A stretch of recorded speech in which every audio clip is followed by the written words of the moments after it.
compromise. உங்க சைடுலயும் எங்க சைடுலயும். It's a GT promise. GT Holidays, South India's #1 travel brand. Yes, வீடு, schools, hotels, store room இங்கெல்லாம் partition wall கட்டணும்னாலும் இப்போ பில்டிங் போனஸோட first choice Renocon Rapid Wall Panels. இப்போது புதிய அறிமுகம் அச்சி ஹோட்டல் சாம்பார் 50 கிராம் ரூபாய் 20 மட்டுமே. திருமாவளவன் சொல்றாரு, இப்போ மக்கள் நீதி மையம் வந்து எந்த சீட்லயும் வந்து போட்டியிடல, கமல் வந்து கண்டிப்பா போட்டிடணும், கமலை வந்து அவங்க சின்னத்திலே போட்டிடுறதுக்கு திமுக முதல்ல இலையில சோத்த பாயாசம் வரைய ஒழுங்கா இருக்குதான்னு பார்த்து நீ முதல்ல சாப்பிட. உனக்கு கேளு, பக்கத்து இலைக்கு பாயாசம் கொடுன்னு கேட்காங்க. புரியல? யோ என்ன எனக்கும் போக அங்கே போட மாட்டியா பக்கத்தில், எனக்கு ஊத்துன்னு அர்த்தம். பரந்தூர் விமானத்தை கட்டவே முடியாது. எடப்பாடி மாதிரி உங்களால் நிறுத்த முடிச்சுதா? புரோக்கர் வேலை பார்த்துங்கிறார் மந்திரி ஏவா வேலை, கட்டியே தீருவோம். 6 கொடுத்தா நீங்கள் 2 தான் ஜெயிச்சு 4 தோற்றுட்டீங்க. விசிகாவுக்கு 6 கொடுத்தா 4 தான் வந்தீங்க, 2 விட்டுட்டீங்க. இவங்க சொல்லக்கூடிய விஷயம், இவர்கள் எல்லாம் அதில் வெற்றி பெற்றார்கள். கடந்த தேர்தலில் 173 தொகுதிகளில் திமுக போட்டியிட்டது. நீ எவ்வளோ ஜெயிச்சுட்டு எல்லாத்தையும் ஜெயிச்சிட்டீங்க. அப்போ அந்த சனாதன பற்றி உங்கள்கிட்ட இருக்குதா இல்லையா? என்ன தானே நாய் கட்டி போட்டது, இங்கே தானே சுத்த போகுது, எங்கே சுத்த போகுது, இதுதானே உங்களுக்கு. கம்யூனிஸ்டுகளை இங்கே விட்டால் பழப்பு இல்லை, எங்கேயும் போக முடியாது. அதிமுக பக்கம் போக முடியாது, டிவிக்கு பக்கம் போகிறதையும் தடுத்தாச்சு, முடிச்சு எங்கே போவோம்? அதையும் கழுது இங்கே தான் சுற்றிட்டு இருக்கோம் அறிவாளிக்கு. அதானே இப்போ போய் புரோக்கர் வேலை பார்த்துட்டு வந்தார் திருமாவளவன். கொந்தளிப்பை அடக்கினார். தூய்மை பணியாளர்கள் நம்ம முன்னே எடுத்து நடத்திருக்க வேண்டியது. சிறுத்தைகள் நைட்டோட நைட்டை போய் பார்த்து மடமாத்திர வேலையை செய்துட்டு வந்தீங்க தூய்மை பணியாளர்கள்.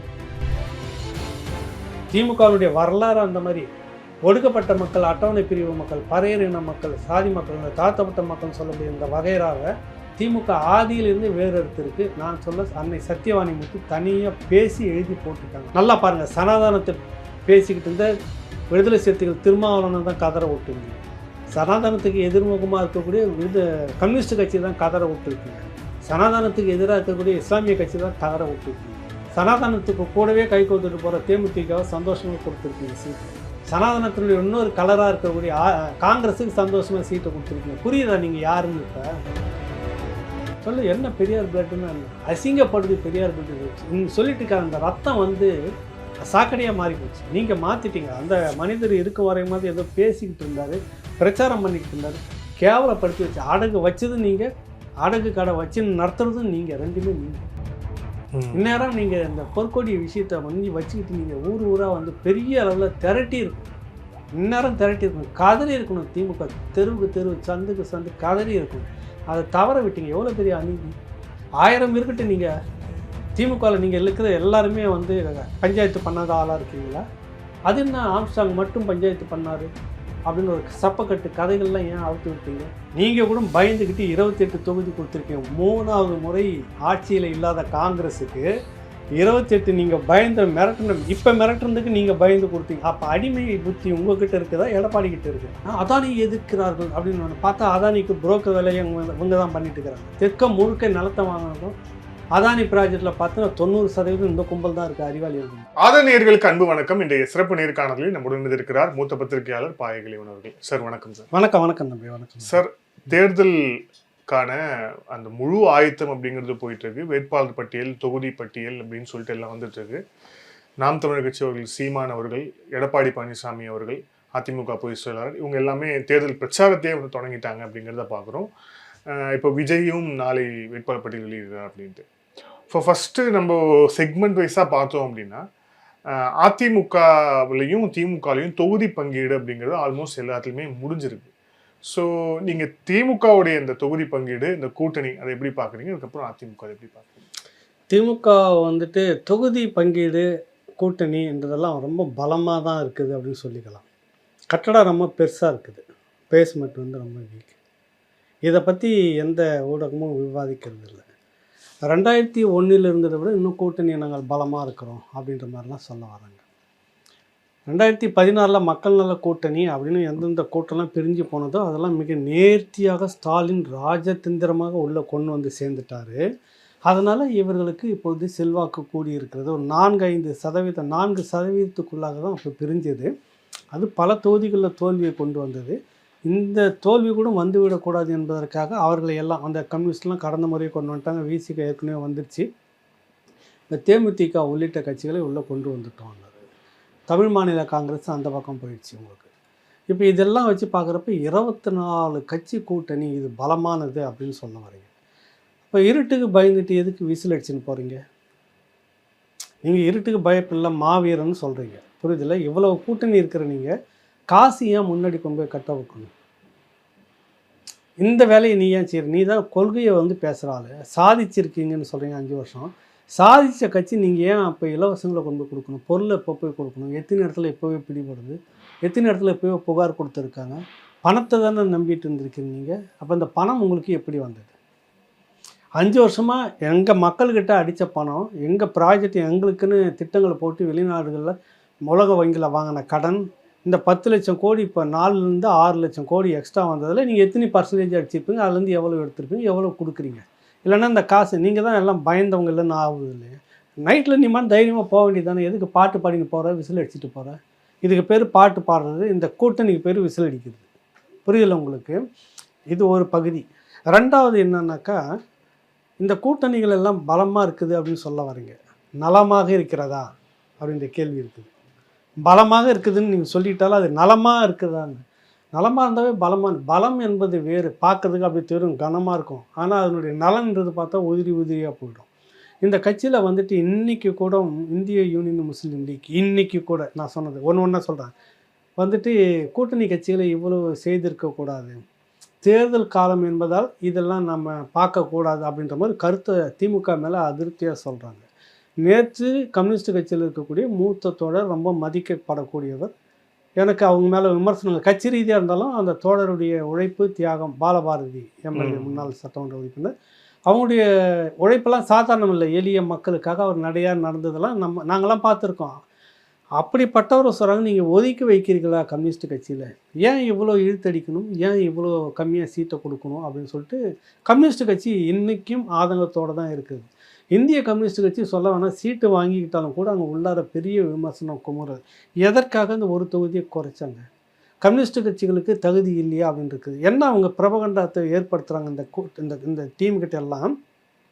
6 கொடுத்தா நீங்கள் 2 தான் ஜெயிச்சிங்க, 4 தோத்துட்டீங்க.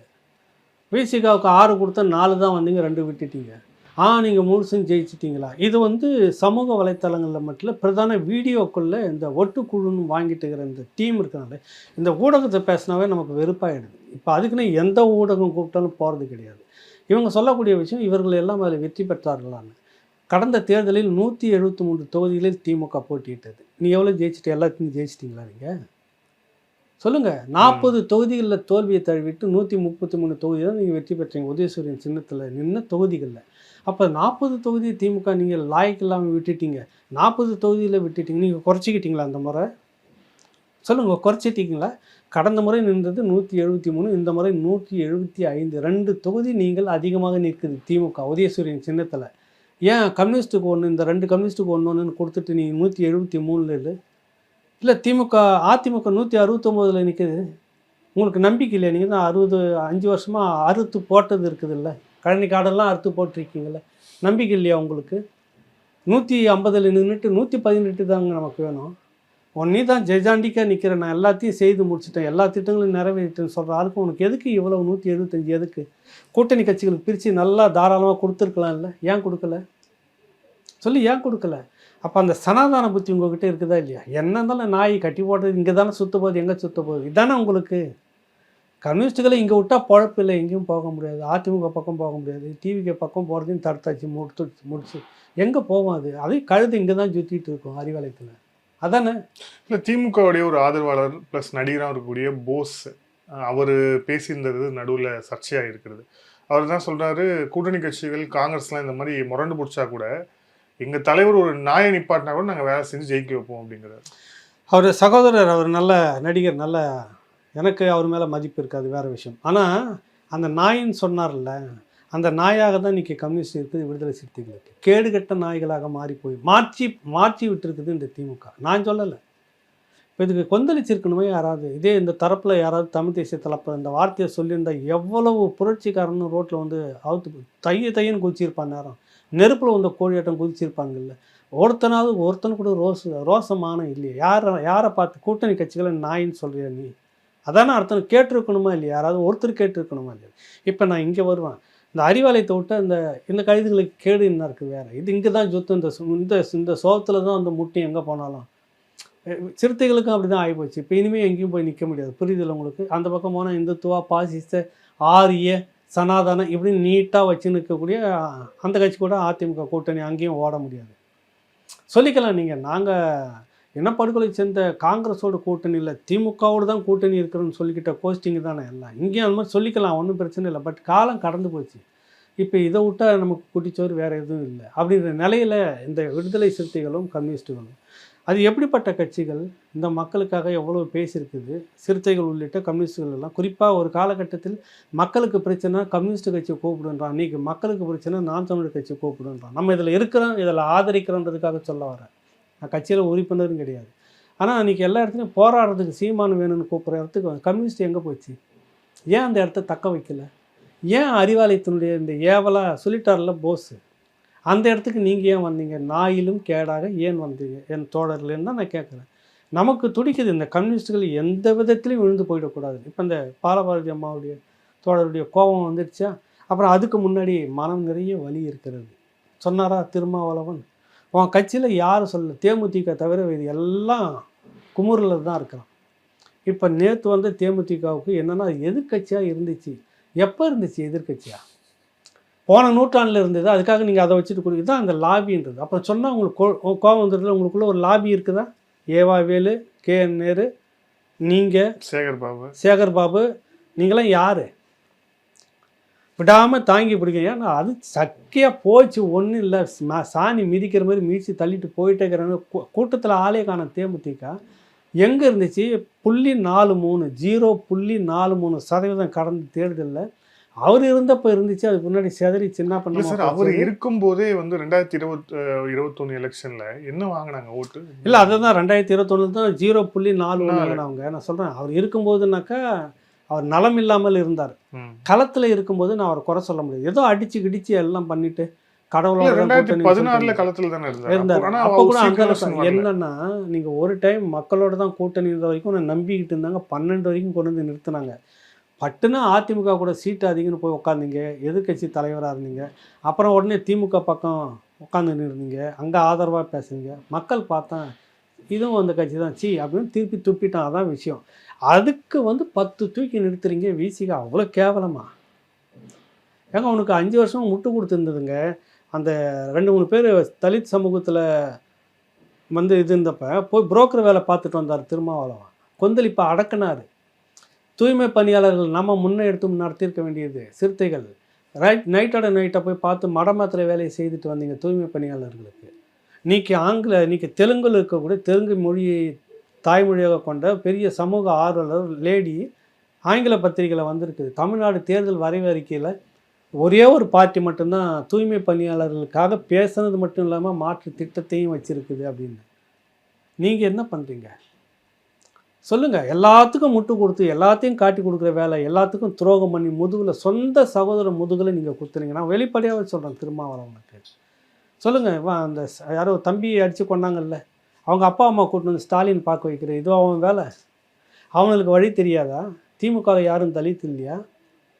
சொல்லுங்கள். திமுக சட்டமன்ற உறுப்பினர்கள் தனி தொகுதி MLA இருப்பாங்கல்ல, உங்களுக்கு ஏன் அந்த வேலை? நீ பண்ணது முழுக்க புரோக்கர் வேலை. பார்த்தான் மக்கள் சமூகமே ஒதுங்குது. கட்சி அங்கே ஆள் இல்லையே, எல்லாம் செதறி டிவிக்கு பக்கம் நாம் தமிழர் பக்கம் வந்திருக்காங்களே.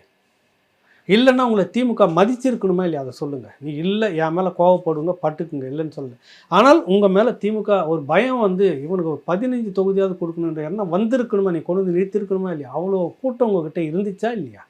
சொல்லுங்கள், இருந்துச்சா இல்லையா? இன்றைக்கி மனம் வலி முறுக்குறானுங்க, திருப்புறானுங்க. இன்றைக்கி அந்த தம்பிங்கள்லாம் மானங்கெட்டு போய் ஒன்றை மாதிரி ஒரு செறிவாக இருக்கக்கூடிய வன்னியர் சமூகம் வடக்க உங்களை மாதிரியே ஒரு செக்டார் அவங்களுக்கும். உங்களுக்கு 22% அவங்களுக்கு 22, நீங்கள் 23 முன்ன பின்ன இருக்கும் ஒன்று, அவ்வளோதான்.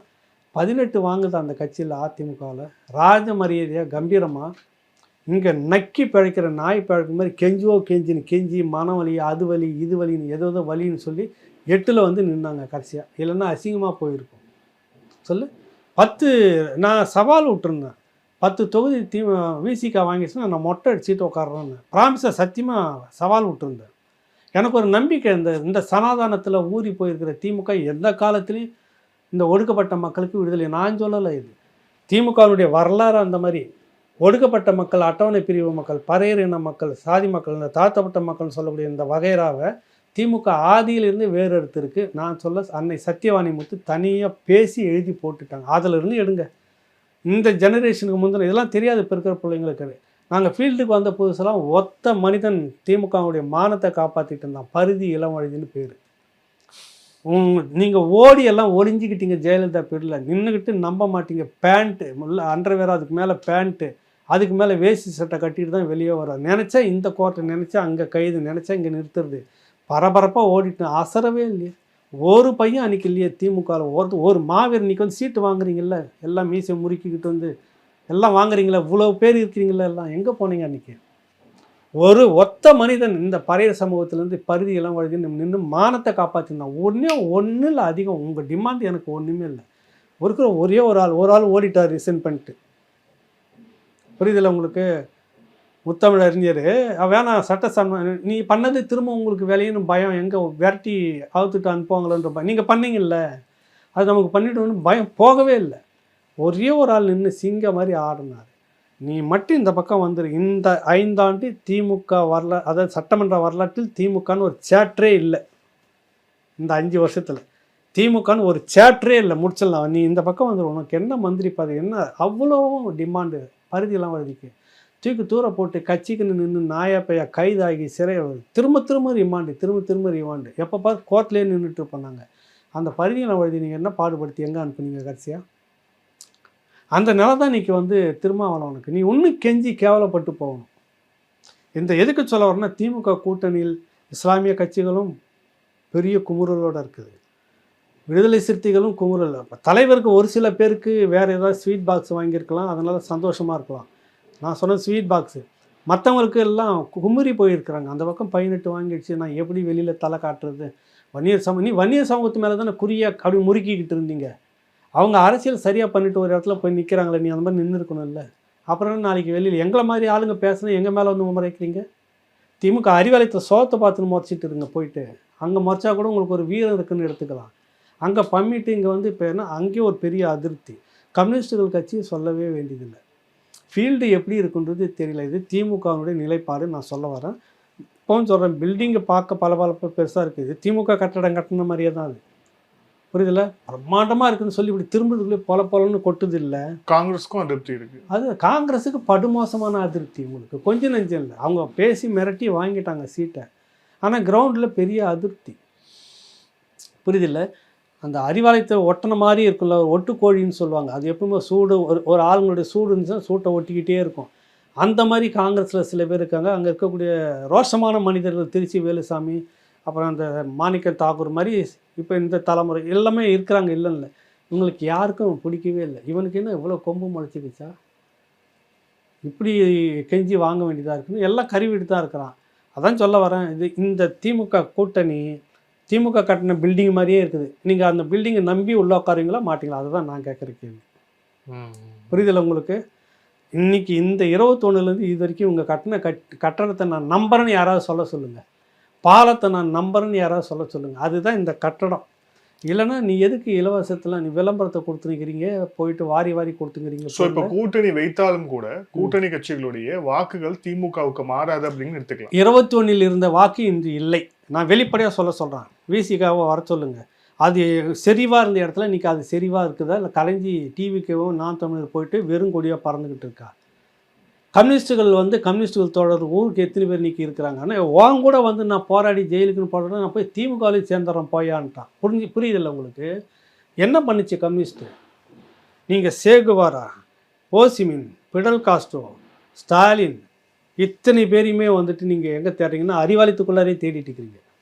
இல்லை அந்த ஸ்டாலினை தான் இந்த ஸ்டாலினா? இல்லை அந்த ஸ்டாலின் நான் சொல்கிறது ரஷ்யா ஸ்டாலின், ஜோசப் ஸ்டாலினும், அதுக்கடுத்து லெனினும், சேகுவாராவும், ஓசிமனும், இப்படி இருக்கக்கூடிய பிடல் காஸ்ட்ரோன்னு சொல்லக்கூடிய மாபெரும் புரட்சியாளர்கள், அவருடைய சித்தாந்தம், அந்த கொள்கை, அந்த தத்துவம், இன்னும் சொல்லப்போனால் கேபிட்டல் போட்டவங்களுக்கு மார்க்ஸு கூட உள்பட எல்லாம் எங்கடானா அறிவாலயத்தில் தேடிட்டு இருக்கீங்க.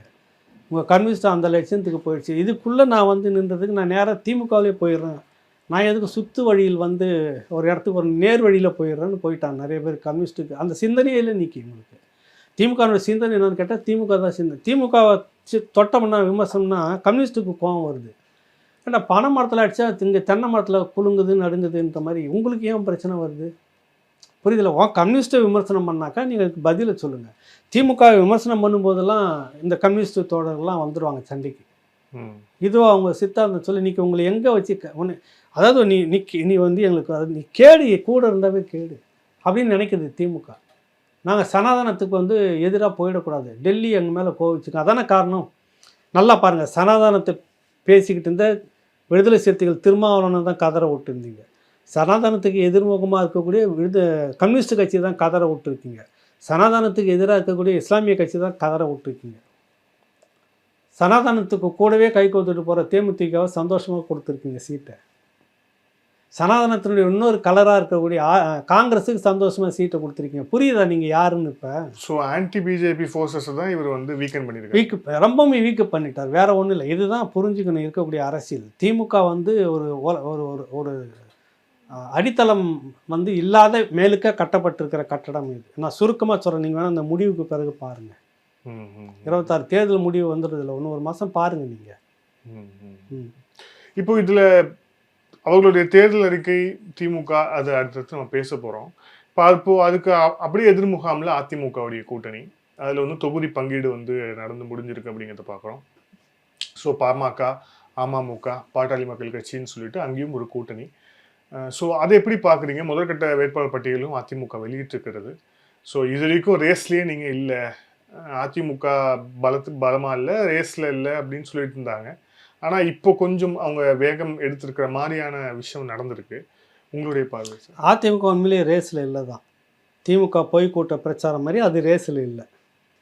புரியல? அதுதான் அங்கே பலகீனம். அது ஒன்றும் கட்டமைக்கல. அதிமுகவில் நீங்கள் மறுத்தாலும் மறுக்காவட்டி பண்ணலாம். இந்த ஊடக ஒருங்கிணைப்பு இந்த கட்டமைப்பு சுத்தமாக ஜீரோ, இல்லவே இல்லை. நான் அதை வெளிப்படையாக சொல்லலாம். மற்றபடி களத்தில் வந்து நீங்கள் எங்கே போனாலும் சரி, எடப்பாடியார் மேலே எதனா ஒரு அவச்சொல் இருக்குதா? அந்த மனுஷன் இருந்தபோது பரவாயில்ல, பிரச்சனைகள் இல்லை, மின்சார கட்டணம் ஏறல, சொத்து வரி ஏறல, நிலத்தை பாதுகாத்தார், விவசாய நிலத்தை. அதே அன்றைக்கி வந்து வேளாண் பாதுகாப்பு திட்டம்னு அறிவித்தார். அந்த இடத்துலலாம் வந்து மீத்தேன் அது இதுன்னு தொலை போடக்கூடாதுன்னு எதிர்ப்பு வந்தோடனே ஒத்துக்கிட்டார். விவசாயி மனுஷன், நீ என்ன பண்ணுற? பரந்தூர் விவசாய நிலத்தை பிடுங்குற, நீ வந்து மிருகமாக மாறி இருக்கிற. புரியுதில்லை? அந்த விவசாயிகளுக்காக போராடக்கூடியவர்களும் தூக்கி உள்ளே வைக்கிற நீ என்ன? பரந்தூர் பகுதி முழுக்க இருக்கக்கூடிய பச்சை பசேர்னு இருக்கக்கூடிய சுற்று வட்டார பகுதி முழுக்க நீ அட்டை எடுக்கிற நீங்கள் திமுகவை சொல்ல வரேன். அப்போ அந்த மக்களை வந்து எடப்பாடியாரை வந்து அந்த இதில் பார்க்கல. ஒரு எதிர்ப்பு இல்லாத மனிதர், பெரிய அளவில் எதிர்ப்பு அதிருப்தி அதெல்லாம் இல்லை. பாரதிய ஜனதா கட்சியோட கூட்டணி அதனால அது போயிடுச்சு. பாரதிய ஜனதா கட்சி கூட அது வந்து பொய்யாக கட்டமைக்கப்படுகிற ஒரு பிரச்சாரம். இப்போ என்ன இந்துத்துவான்னா என்னன்னு எனக்கு இன்ன வரைக்கும் நீங்கள் சொல்லலை. இல்லைங்க இந்த மாதிரியான விஷயங்கள் தானேங்க அப்படின்ட்டு அந்த விஷயம் எல்லாமே வந்துட்டு அம்மையார் துர்கா ஸ்டாலின் அவர்கள் செய்துக்கிட்டு தான் இருக்காங்க இன்ன வரைக்கும். ஒரு சோழ பரம்பரையில் வந்துட்டு எப்படி வந்து ஆரியம் வளர்ந்ததுன்னு சொல்ல வராங்களோ, அந்த மாதிரி இந்த ஸ்டாலின் சோழர் பரம்பரையில் ஆரியம் நல்லாவே வளர்ந்துக்கிட்டு இருக்குது. அதுக்கு முன்னத்தி தளபதியாக சேகர் பாபு இருந்து செய்துட்டு இருக்கிறார். என்ன உங்களுக்கு குறைச்சல்? உங்களுக்கு எந்த மாநிலத்திலும் இல்லையாப்பா கோமடம்? நீ இங்கே கொண்டு வந்து வச்சுக்கிற மாட்டுக்கு மடம் சொல்லுங்கள். இதான் அவங்க திராவிடம் பெரியார் கற்றுக் கொடுத்த பாலபாடமா?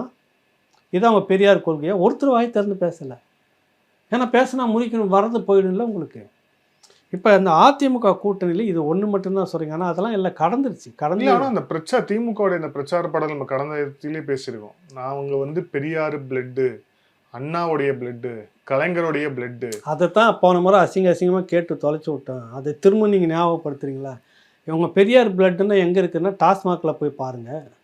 வேறு ஏதாவது நல்ல இடத்த நீங்கள் சொல்லுங்கள், நான் பார்க்குறேன். இந்த 2021 இது வரைக்கும் எங்கள் பெரியார் பிளட்டு ஏதாவது ஒரு நல்ல இடத்துல நான் நீ ஏன்டா அங்கே பார்த்துங்கிறேன்னு கேட்குறேன். இப்போ நேற்று முந்தின நாள் தெரியல, அண்ணாமலை இன்னைக்கு இப்போ வெளியிட்டுக்கிறாரு. ஒரு ஒரு நல்ல பரபரப்பான குடியிருப்பு பகுதியில் நடக்கிற ஒரு கொலை. ஏன்னா சட்டம் ஒழுங்காங்க இதுதான் அவங்க பெரியாருடைய பிளட்டு வேலை செய்யுதாங்க? சொல்லுங்கள். வேணாம், அப்புறம் பேசணுன்னு ரொம்ப கோபமாகிடும். கனிம வளத்தை சுரண்டி மக்களுடைய இது வந்து ஒரு கொஞ்சோட பொறுப்பு இல்லை. எங்கே பாரு ஒவ்வொருத்தனும் வந்துட்டு எலைடு பார்ன்னு சொல்லுவாங்கள்ல, அதுக்கு லைசன்ஸ் போட்டு உட்காந்து வாங்கிட்டு இருக்கிறாங்க. ஒன்றும் வாங்கின்னு அப்ளை பண்ணி, இது சட்டமன்ற திமுக செய்யக்கூடிய வேலை. இது மக்களுக்கு சேவை செய்யணும்னு வந்தாக்க எந்த சேவை நீங்கள் செய்துட்டு இருக்கிறீங்க? பாறையை உடைக்கிறது, மணலை திருடி கொண்டுட்டு போகிறது, டாஸ்மாக் கடையை தனியாக நடத்தணும் எனக்கு கூட. இதை தவிர நீங்கள் வேறு எதனா செய்திருக்கீங்களா மக்களுக்கு? சொல்லுங்கள் சொல்லுங்கள். எதில் நீங்கள் ஏதாவது ஒன்று இது பெரியார் பில்டா? இதுவா பெரியார் பில்டு? மலையை உடச்சி காணாமல் எடுத்துன்னு போகிறது, கோடி கணக்கில் வாரி சுருட்டிக்கிட்டு இருக்கிறதுக்கு பேர் பெரியார் பிளட்டா? சொல்லு, என்ன பெரியார் பிளட்டுன்னா என்ன? அசிங்கப்படுது பெரியார் பில்டு. நீங்கள் சொல்லிட்டு இருக்காங்க அந்த ரத்தம் வந்து சாக்கடையாக மாறி போச்சு. நீங்கள் மாற்றிட்டீங்க. அந்த மனிதர் இருக்கும் வரையும் மாதிரி ஏதோ பேசிக்கிட்டு இருந்தார், பிரச்சாரம் பண்ணிக்கிட்டு இருந்தார், கேவலப்படுத்தி வச்சு அடகு வச்சது நீங்கள், அடகு கடை வச்சுன்னு நடத்துறதும் நீங்கள், ரெண்டுமே நீங்கள். அதனால் பெரியார்லாம் இனிமேல் சொல்லிட்டு வராதிங்க. அதிமுக கூட்டணி அப்படின்னு பார்த்தீங்கன்னா ஓரளவுக்கு மக்கள்கிட்ட வந்து பேர் இருக்குது, இல்லைன்னா சொல்ல வரல. என்ன ஒன்று, திமுக மாதிரி நிறைய அரவணைக்காமல் விட்டுருக்காங்களோ அப்படின்னு ஒன்று தோணுது. இங்கே வந்து பார்த்திங்கன்னா இந்த சிறுகக்கூடிய இந்த அமைப்பெல்லாம் பார்த்திங்கன்னா உங்களுக்கு நம்ம கருணா சகோதரர் இருக்கிறாரு, தனியரசு சகோதரர் இருக்கிறாரு, அப்புறம் தமிழ் அன்சாரி இருக்கிறாங்க. இவங்களாம் வந்தால் உள்ள இந்த சின்னத்திலே நின்றுக்க வாங்க, பிரச்சனை. ஸோ அவங்கள வெளியே விடாத மாதிரி ஆயிடுச்சு, உள்ளே வச்சுக்கிட்ட மாதிரி ஆச்சு. அது நமக்கு உதவி செய்யும் சின்னமும் ஜெயிச்ச மாதிரி ஆயிடுச்சு. புரியுதில்ல? அந்த யுத்தி அதிமுகவில் கையால் மறுக்கிறாங்களா, தவறுகிறார்களா அப்படின்ற கேள்வி இருக்குது. கிட்டத்தட்ட எல்லாமே முடிஞ்சு போச்சு. நீ நிறைய பேர் உள்ளே ஒன்று சேர்த்துக்கிட்டு இருக்கணும். ரெட்டையில் சின்னத்துக்குள்ளே கொடுத்து நிறைய பேர் உள்ளே அரவணைச்சிருக்கலாம். இப்போ ஒன்றும் இல்லை, உங்களுக்கு 2004 உங்களுக்கு அந்த சம்பவம் நடக்குது, வெங்கடேச பண்ணையார் என்கவுண்டர் நடக்குது. அது ஒரு கவர்மெண்ட்டு அரசு வந்து செய்த என்கவுண்டர். ஆனால் அதுக்கு எதிராக பெரிய ஒரு லாபி பண்ணிச்சு திமுக. ஞாபகம் இருக்குது அவங்களுக்கு? அதை ஒரு பெரிய சாதிய உணர்வாக உருட்டி இவங்க தான் சாதி ஒழிக்கிற கோஷ்டிங்க. புரியுதில்ல உங்களுக்கு? இதுதான் பெரியாருடைய பிளட்டு. அநீதி நடந்து விட்டது ஓன்னு சொல்லி பண்ணி அவங்களுடைய மனைவியை ராதிகா செல்வியை கொண்டு வந்து நிறுத்தி எம்பி ஆகிட்டாங்க. மந்திரியாக இருந்துச்சு, அதுவும் 2004 2009 நினைக்கிறேன் மந்திரியாக இருந்துச்சுங்க. இப்போ ஊரறிய உலகம் ஒரு பெரிய பேரதிர்வு. என்கவுண்டர்னா கூட மனசாரி இருக்கலாம். ரவுடிகள் வந்து பொழுது மத்தியிலேயே சென்னையினுடைய மத்திய பகுதியில் வெட்டி கொள்கிறாங்க, ஆரம்பிச்சிட்டாங்க. அதிமுக என்ன பண்ணியிருக்கணும் இந்நேரம்? அது எவ்வளோ பெரிய பிரச்சனையை வெடிக்க வச்சு எவ்வளோ பெரிய அளவுக்கு எடுத்துகிட்டு அந்த அம்மா பொற்குடியை கூப்பிட்டு அது முன்னாடி நீங்கள் லாபி பண்ணியிருக்கணும். இப்போ ஏதோ பேர் வந்திருக்குது, அடிப்படுது. இப்படி இருந்துருக்கக்கூடாது. திமுக எப்படி அதை உருட்டி திரட்டி ஒரு தேராக உருட்டிட்டு போச்சு இங்கிருந்து. புரியுது? நகரில் வாய்ப்புன்னு சொல்கிறாங்க. ஆனால் அப்படி இல்லையே. அவங்க என்ன இங்கேருந்து தேரை உருட்ட ஆரம்பிச்சிருச்சு. ராதிகா செல்விக்கு அந்த சமூகத்துக்கும் குறிப்பிட்ட சமூகத்தை சொல்லி அநீதி இழைத்து விட்டது, அதிமுக அநீதி இழைத்து விட்டது சொல்லி ஒரு பெரும் கோபத்தை சம்பாதிச்சு ஓட்டாக மாற்றினது. 1,80,000 தாமோதரன் ஏடிஎம்கே சார்பாக நின்னாங்கன்னு நினைக்கிறேன். 1,80,000 ஓட்டு வித்தியாசத்தில் தோற்கடிச்சுது திமுகனுடைய அந்த சாதி லாபி பண்ணிச்சு. அப்படி பண்ணிச்சு. இவங்க தான் பெரியார் பிளட்டு. அதிமுக அதை செய்ய தவறுகிறது அப்படின்னு நான் நினைக்கிறேன். இந்நேரம் நீங்கள் இந்த பொற்கொடி விஷயத்தை வந்து வச்சுக்கிட்டு நீங்கள் ஊராக வந்து பெரிய அளவில் திரட்டி இருக்கணும். இந்நேரம் திரட்டி இருக்கணும், கதறி இருக்கணும். திமுக தெருவுக்கு தெருவு, சந்துக்கு சந்து கதறி இருக்கணும். அதை தவற விட்டீங்க. எவ்வளோ பெரிய அநீதி. 1000 இருக்கட்டும். நீங்கள் திமுகவில் நீங்கள் இருக்கிற எல்லாருமே வந்து பஞ்சாயத்து பண்ணாத ஆளாக இருக்கீங்களா? அது என்ன ஆம்ஸ்டாங் மட்டும் பஞ்சாயத்து பண்ணார் அப்படின்னு ஒரு சப்பக்கட்டு கதைகள்லாம் ஏன் அவுத்து விட்டீங்க? நீங்கள் செய்ததில் கால் பங்கு கூட இன்னொருத்தன் செய்யவே முடியாது. புரியுதில்ல உங்களுக்கு? அப்போ நீங்கள் ஏதோ காரணம்லாம் சொன்னீங்க. இது எல்லாத்தையும் பெரிய அரசியலாக மாற்றிருக்கணும் அதிமுக. இது ஒரு செட்பேக். இதையும் தாண்டி மக்கள் வந்து ஒரு பெரிய மாற்று வேணும்னு நினைக்கிறாங்க. அது அதிமுக இந்த நேரத்துக்கு வரணும். ஏன்னா போதுண்டான்னு போயிடுச்சு உங்களுக்கு. பொழுது விடிஞ்சால் இன்றைக்கி எங்கே என்ன கொலை நடக்கும் என்னன்னு தெரியல. ரோட்டில் போகிறவங்களாம் இருந்தது போதை நீ சொல்லவே வேணாம். எல்லாமே ஒன்றும் இல்லை. திமுக அந்த சாதிக் பாஷா ஒருத்தன் திமுக போதை மருந்து கடத்தல குறைஞ்சல ரொம்ப குறைச்சல ஒரு 2000 கோடி தான், அதிகம்லாம் இல்லை. 2000 இவ்வளோண்டு காசு இல்லை. அதில் சம்மந்தப்பட்ட பேர்லாம் இன்றைக்கி வேட்பாளர் அடிப்படுது. அதில் சம்மந்தப்பட்டவனுக்கு புரோக்கர் வேலை பண்ணிவிட்டு கூட இருந்துட்டு செல்வாக்காக இருந்தவங்களாம் இன்றைக்கி அந்த பகுதியில் சட்டமன்ற உறுப்பினருக்கு வாய்ப்பு இருக்கிறதான்னு வேறு எழுதுனான் பத்திரிக்கையில். இந்த அளவுக்கு ஒரு கட்சி மோசமாக வந்ததுன்னா இப்போ ஒன்றும் இல்லை, தெருவில் தான் விற்கிறான் கஞ்சா. இனிமேல் வீட்டுக்கு வீடு கஞ்சா விற்றுக்கிட்டு இருப்பாங்க. புரியுதில்ல? அடுத்த 2001 வந்து 26க்கு பிறகு மாறிடுச்சு. ஒரு வேளை இவர்கள் வந்தாருன்னா மக்களுக்கு பேரச்சம். ரோட்டில் உட்காந்து பிள்ளைங்க, இந்த தலைமுறை பிள்ளைங்க ரோட்டில் உட்காந்து குடிக்குதுன்னு பெற்றவர்கள் கதறாங்க. கஞ்சாவில் சொல்லவே வேண்டியதில்லை. இது வந்து பாலபாடம் மாதிரி ஆகிடும் உங்களுக்கு. புரியுதில்ல? ஆரம்ப பள்ளிகள் எப்படி எல்லா கிராமங்கள்லையும் இருக்குதுன்ற மாதிரி எல்லா ஊர்லேயும் கம்பல்சரி வெளிப்படையான கஞ்சா. அது முகவரி யாருன்னா ஸோ இவங்கன்னு வச்சுக்குவாங்க. இந்த அதிருப்தி அப்படியே வந்து அதிமுக மேலே ஒரு சாதகமான பார்வை இருக்குது. எப்படி இருந்தாலும் இது மாறினா போகுதுன்னு நினைக்கிறாங்க அதிமுக. அது ஒரு அடுத்தது கடந்த 21 ஆட்சியில் வந்துட்டு சசிகலா ஒரு பக்கம், டிடிவி தினகரன் ஒரு பக்கம், ஓபிஎஸ் ஒரு பக்கம், அவர் அடித்த பல்ட்டி அந்த பல்ட்டி இதெல்லாம் இருக்குது. அப்பா உலகத்திலே அப்படியெல்லாம் பண்ணியிருக்க முடியாது. எல்லாம் பண்ணீங்க, நாளாக செதறி இருந்தது. அந்த ஒரு மனிதன் மேலே நம்பிக்கை வைத்து ஒன்றாக சேர்ந்து இருக்கிறப்ப அப்போ 65 தொகுதியை நான் எடுத்து ஜெயிச்சிருந்தாங்க. புரியுதுல, பல தொகுதிகளில் ரொம்ப ரொம்ப குறைந்த வாக்கு வித்தியாசத்தில். இன்றைக்கி அந்த குறைந்த வாக்குன்ற அந்த டிடிவி தினகரன் உள்ளே வந்துட்டார். ஓபிஎஸ் கழிச்சாச்சு, முடிஞ்சு போச்சு கதை, இனிமேல் ஒன்றும் இல்லை. புரியுதில்ல. ஆனால் சசிகலா அவர்கள் தனியாக நிற்கிறாங்க. சசிகலாவுக்கு அது நீங்கள் வெளியில் வந்திருந்த உடனே இந்த வேகத்தை அன்றைக்கி காமிச்சிருந்தீங்கன்னாக்கா இன்றைக்கி உங்களை நம்பி எல்லாருமே வந்திருப்பாங்க. எல்லோரும் சண்டை போட்டுக்காதீங்க, எல்லாம் ஒன்றா இருங்க, எல்லாரும் ஒன்றா இருங்கன்னு சொல்லிவிட்டு இன்றைக்கி நான் எடப்பாடி தோற்கடிப்பண்ணோடனே பட்டுன்னு முடிஞ்சு போச்சு. அங்கே ஒன்றுமே இல்லை.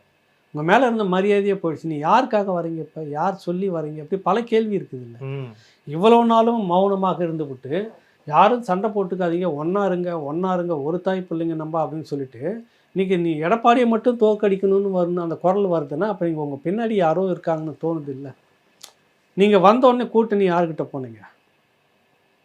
இங்கே ஒன்று கழிச்சு விட்டது.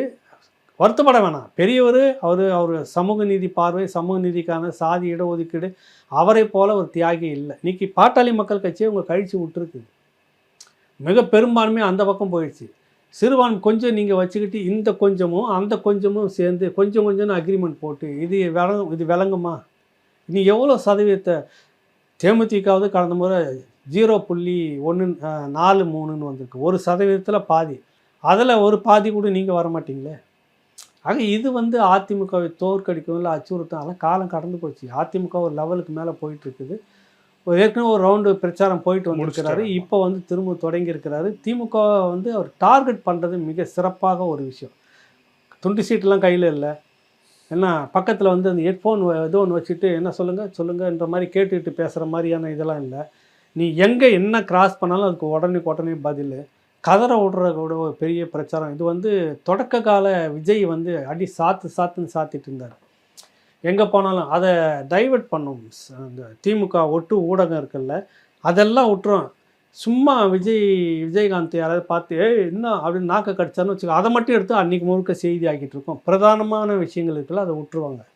இப்போ அதுக்கு வாய்ப்பு இல்லை. நீ எங்கே சுற்றினாலும் உன்னை ரவுண்டு கட்டி அடிக்கிறதுக்குன்னே வண்டி ஏறாப்பில் எடப்பாடி. அது தெரியுதா இல்லையா? கண் கூட நல்லா தெரியுதா?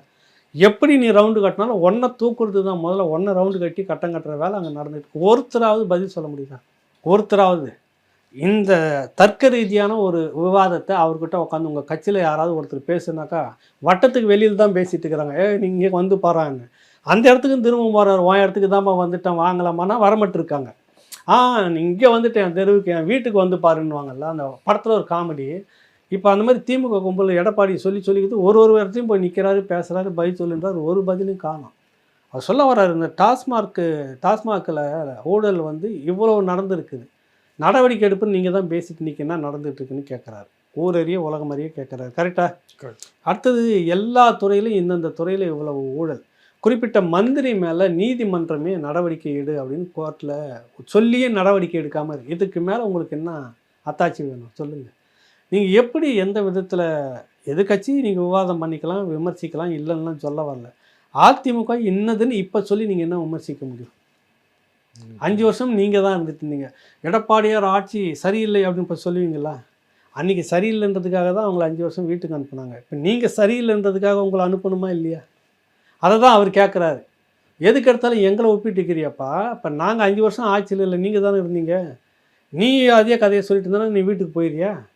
மக்கள் கேட்குறாங்க இன்றைக்கி அந்த கேள்வியை. இல்லை, ஆனால் திமுகவும் சரி, முதலமைச்சர் ஸ்டாலின் அவர்களும் சரி ஒரு விஷயம் சொல்கிறாங்க. அதிமுக சீன்லேயே இல்லை, அதிமுக பாஜகவுடைய அடிமை. இது டெல்லிக்கும் தமிழ்நாடுக்குமா எலெக்ஷன், ஜெயிக்க போகிறது டெல்லியா இல்லை தமிழ்நாடா? இதுதான் மடம் மாற்றக்கூடிய பிரச்சாரம். நான் அது பல முறை பேசுகிறேன். ரொம்ப நுணுக்கமான ஒரு அரசியல். திமுகனுடைய செக்டார் இருந்தது, அதிமுக அந்த பலம் இல்லை பிரச்சாரத்துக்கு. இங்கே எப்படி இருக்குதுன்னு சொல்ல வர பாருங்க. டெல்லிக்கான போர்னா என்ன போர்? அது நாடாளுமன்ற தேர்தல் தானே. நாடாளுமன்ற தேர்தல். டெல்லியினுடைய எல்லா திட்டங்களும் திமுக 5 வருஷமாக செய்திருக்குதா இல்லையா? மறுத்துருச்சா? எங்கேயாவது ஒரு திட்டத்தை நாங்கள் காலாரா போட்டு மிதித்து திருப்பி அனுப்பிச்சுன்னு மட்டும் நீ சவால் விட்டு ஒரு திட்டத்தை சொல்லுங்கள். மோடி கொண்டு வந்த பாரதிய ஜனதா கட்சி ஆட்சி கொண்டு வந்திருக்கிற எல்லா திட்டத்தையும் நீங்கள் செயல்படுத்தியிருக்கீங்க.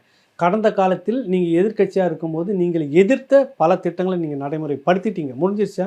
எங்கே உங்களுக்கும் பாஜகவுக்கும் போர்? எங்கே வந்துச்சு போர்? நீங்கள் ஏமாத்துறீங்க மக்களை. அப்படி சொல்லி நாங்கள் தான் பாஜகவுக்கு எதிரான போர், நாங்கள் தான் அதிமுக அடிமையாக போர். அது அடிமையாக இருந்தபோது தான் 16 மருத்துவக் கல்லூரியை கொண்டு வந்தது. புரிதல் உங்களுக்கு? வேளாண் கல்லூரியை பலதை கொண்டு வந்தது அடிமையாக இருந்தபோது. உங்களை மாதிரி இப்போ ஒன்றும் இல்லை. நான் ஒரே ஒரு விஷயம் சொல்கிறேன். நீங்கள் காங்கிரஸுக்கு கீழே மந்திரி சபையில் இருந்தீங்க. இங்கே வந்து மேலே மாடியில் வந்து தயாளமாக வந்து விசாரிச்சுக்கிட்டு, கீழே வந்து கழுத்தில் கத்தி வச்சு மிரட்டுற மாதிரி காங்கிரஸ் உங்களை மிரட்டிக்கிட்டு 63 தொகுதிகளே வாங்கியிருந்தது.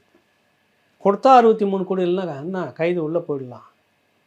அந்த அம்மா உள்ளே போச்சுன்னா மொத்த கட்சியே நொறுங்கி போயிடும். அது தியாகம் பண்ணுறதுக்கு தான் கனிமொழிலாம் உள்ளே போச்சுன்னு சொல்லுவாங்க. அது வேறு விஷயம். புரியுதில்ல? தன் குடும்பத்தில் தன்னுடைய நேரடி வாரிசு சிறைக்கு போகக்கூடாது என்பதற்காக கனிமொழியை அனுப்பிட்டார் கருணாநிதினெலாம் பேசுகிறாங்க, எழுதுகிறாங்க. மிரட்டினது காங்கிரஸ். மிரண்டிங்களா இல்லையா நீங்கள் சொல்லுங்கள். இப்போ நேற்றுக்கு முந்தின நாள் வரைக்கும் பாரதிய ஜனதா கட்சி காங்கிரஸை மிரட்டிடுச்சு, உருட்டிடுச்சு. 50 தொகுதிகளுக்கு மேலே வாங்கிடும். நீங்கள் வேணால் பாருங்கள். அது கை கட்டி எல்லாத்தையும் கொடுத்துரும், கட்சியவே கொடுத்துரும். நீங்கள் கடைசியாக பாஜக கதறுது வெறும் 27 தொகுதி தான்.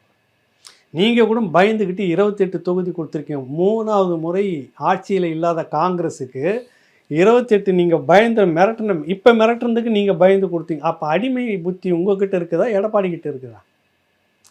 நீ அன்னைக்கு காங்கிரஸுக்கு அடிமையாக இருந்து 63 தொகுதியை கொடுத்தீங்க. இன்றைக்கி ஆட்சி அதிகாரத்தில் இல்லாத போது மிரட்டும் போது மிரட்டலுக்கு பயந்து 28 தொகுதியை கொடுத்துட்டீங்க.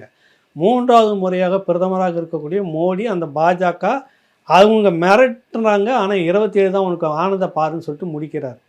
அப்போ யார் அடிமை இதில்? நீங்களே சொல்லுங்கள். இந்த விஷயம் மக்களுக்கு போய் சேர முடியல. சேராத அளவுக்கு இந்த திமுக ஒட்டுக்குழியா. எடப்பாடி அடிமை.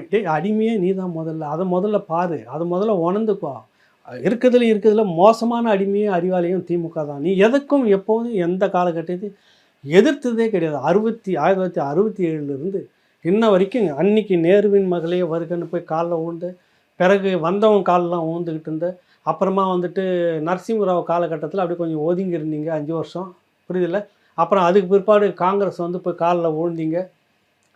இப்போ என்னடா மாநில உரிமை போர். இப்போ 18 வருஷமாக மத்திய அரசில் பங்கு வாங்கிக்கிட்டு பாஜக ஆட்சியில் ஒரு 5 வருஷம், காங்கிரஸ் ஆட்சியில் ஒரு நேரடியாக 10 வருஷம், 15 வருஷம் நேரடியாக அதிகாரத்தில். ஒவ்வொருத்தரும் பார்த்தீங்கன்னா நல்லா பலூன் மாதிரி ஊப்புற மாதிரி சொத்து ஊப்பி போச்சு.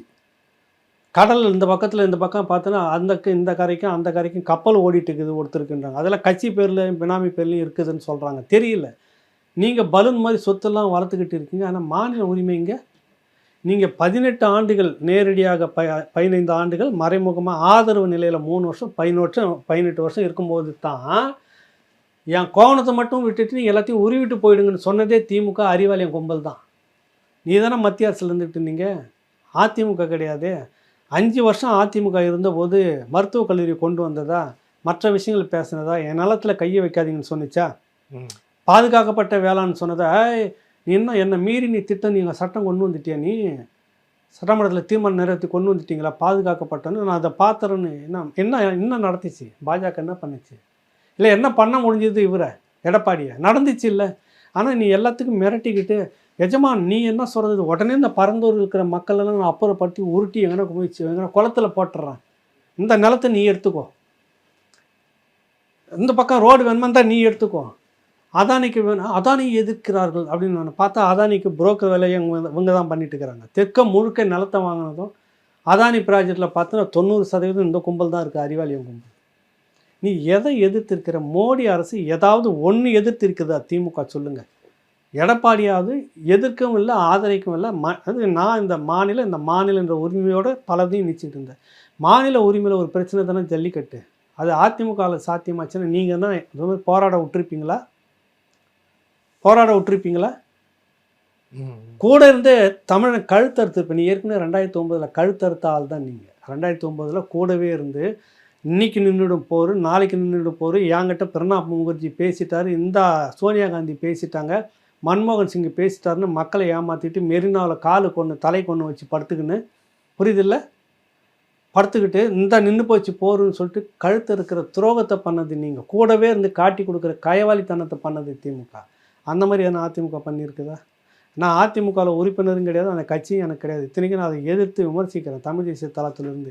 ஆனால் இவ்வளோ விஷயங்கள் ஒப்பிடும்போது ஒன்றை விட மேலானதாக இருக்குது. அந்த புத்தி அவங்களுக்குள்ள ஒன்றும் உட்காந்துக்கிட்டு நாங்கள் தான் இந்தியா இந்த மத்திய அரசுக்கு எதிரான போரா? என்ன போர் நீங்கள் நடத்தி கிழிச்சிருக்கீங்க? என் மக்களை அடித்து தோசம் பண்ணிட்டு இருக்கிறீங்க. மத்திய அரசுகள்லாம் இங்கே அதானி துறைமுகம் காட்டுப்பள்ளியா எடுத்து தூக்கி தூர கொடுத்துட்டீங்க. இல்லை, அவங்க கேம்பெயின் சாங்லேயே விரட்டுவோம் துணிஞ்சு அப்படின்னு சொல்கிறாங்க. நீ எதை விரட்டி இருக்கிறது வரைக்கும் 5 வருஷம் அதிகாரம் துணிஞ்சு நாங்கள் பாஜக விரட்டுவோம். எப்போ விரட்டி இருக்கிற? என்ன விரட்டி இருக்கிறீங்க? ஏதாவது ஒன்று சொல்லுங்கள். ஒரு 5 ஆண்டுகளில் நாங்கள் இது நீங்கள் தான் ஜவஹர்னு சொல்லிட்டு ஒரு ஐயா, மிகப்பெரிய கல்வியாளர், முதன்மையான ஒரு பெரும் அறிவு ஜீவி. அவர் எதிர்க்க நான் ஒரு 1 மணி நேரம் உட்காந்து பேசியிருந்தேன் பெங்களூரில். உண்மையிலே நம்ப மாட்டீங்க. அப்படியே பெட்டி அந்த மகுடிக்கு மயங்கின பாம்பு மாதிரி உட்காந்து கையை கட்டி கேட்டுக்கிட்டே இருக்கிறார். மிக பெரும் அறிவு ஜீவி, உலகளாவிய கல்வி இதுதான் தரமானதுன்னு. அவரை நீங்கள் போட்டீங்க. நாங்கள் மோடியினுடைய அந்த இந்துத்துவ கல்விக்கு மாற்றாக ஒரு கல்வியை கொண்டு வந்து அப்படியே மவுண்ட் ரோட்டில் உருட்டு விட்டுருவோம் நாங்கன்னு சொன்னீங்கல்ல.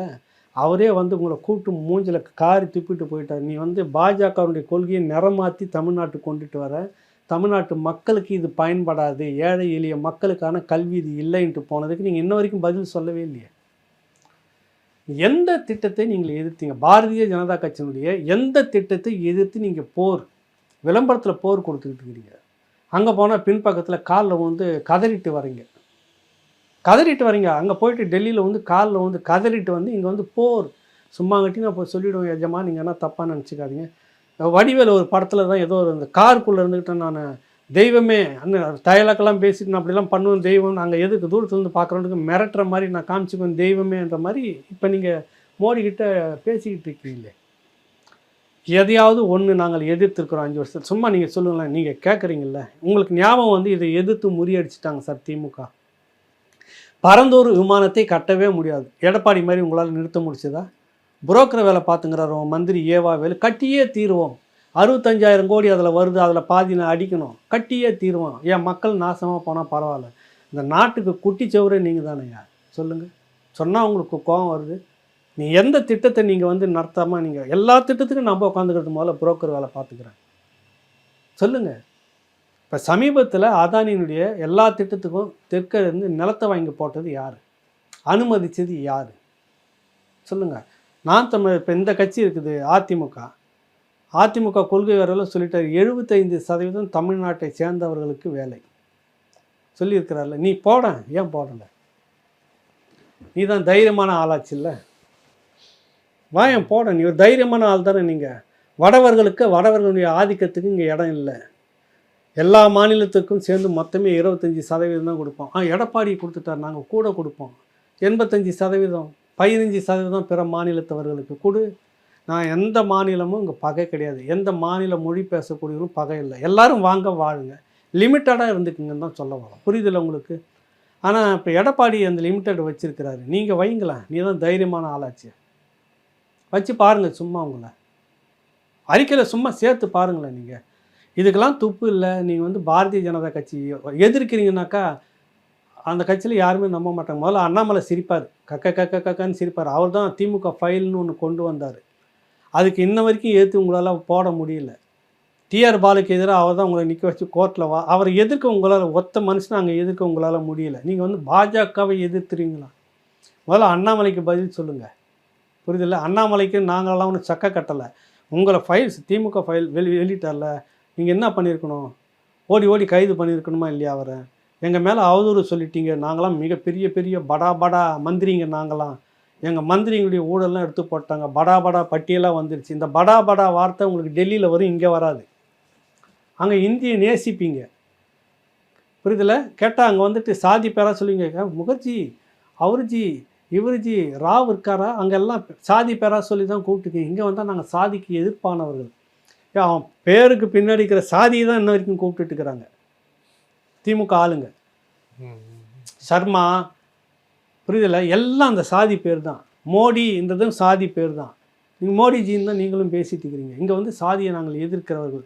அங்கே மோடியினுடைய எல்லா கொள்கையும் எடுத்து இங்கே அதுக்கு என்ன சொல்லுவாங்க? அதுக்கு வேறு ஒன்றும் புரோக்கர் வேறு நல்ல வார்த்தை இருக்குதா?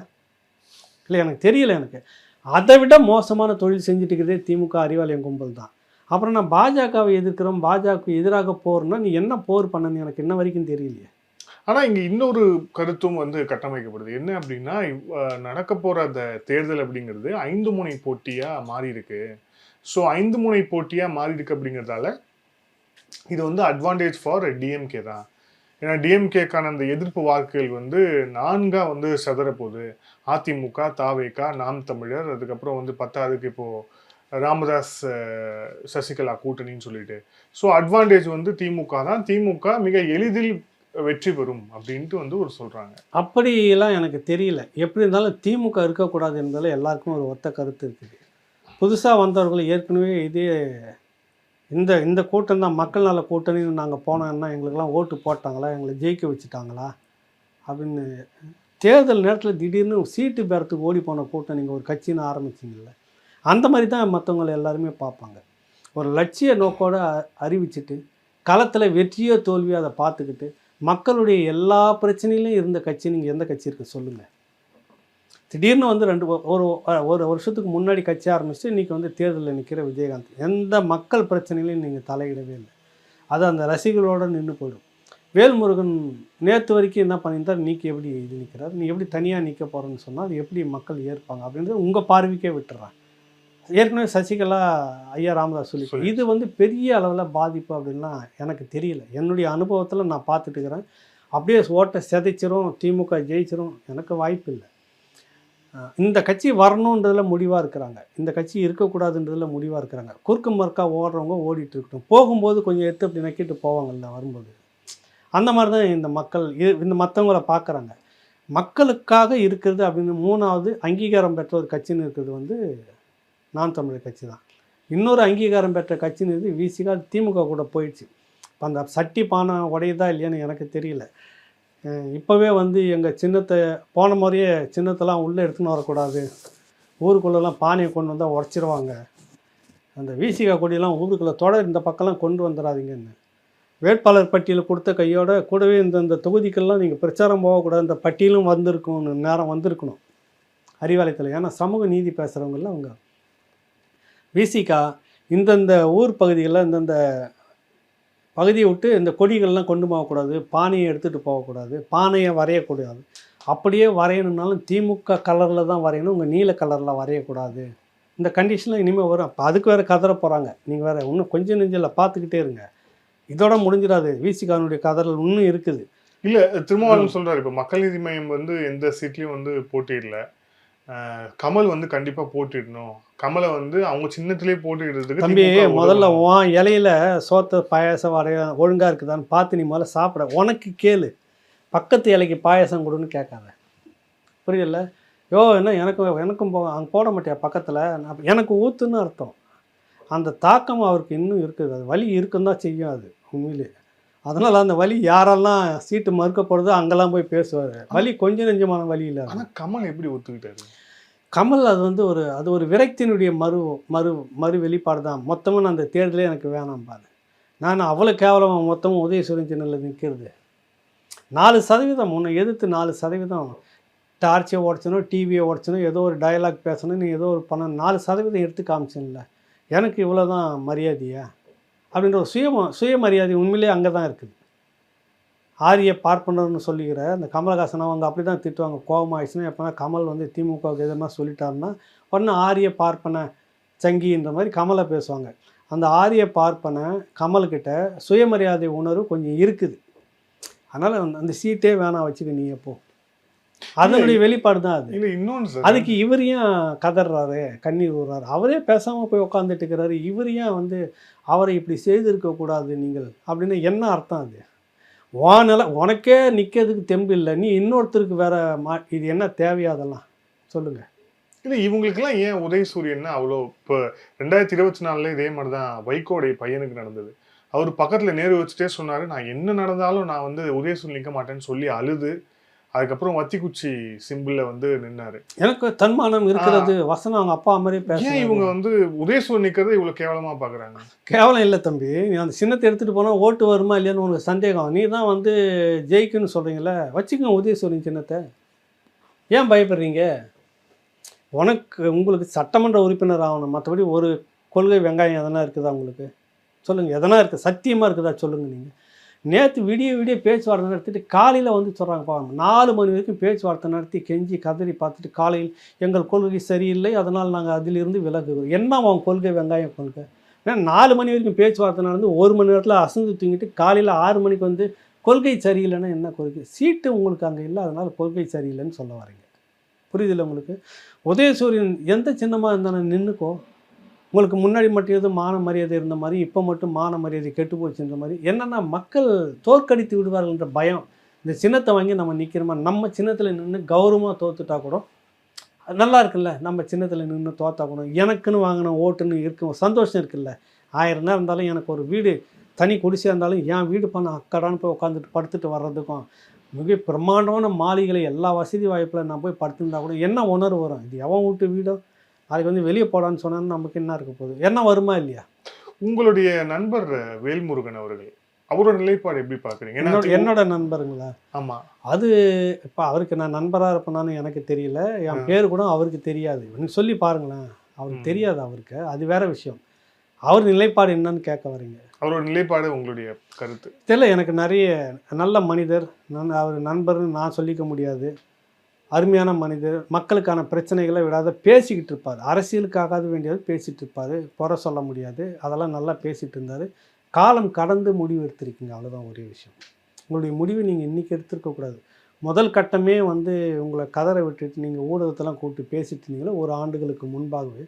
அந்த கட்டத்தில் அப்படியே வெளியேறியிருந்தீங்கன்னா இன்றைக்கி மக்கள் ஏதோ ஒரு கட்சியில் உங்களுக்கு ஒரு நல்ல செல்வாக்கு இருந்திருக்கும், இன்னொரு இடத்துல இன்னொரு மதிப்பு இருந்திருக்கும்.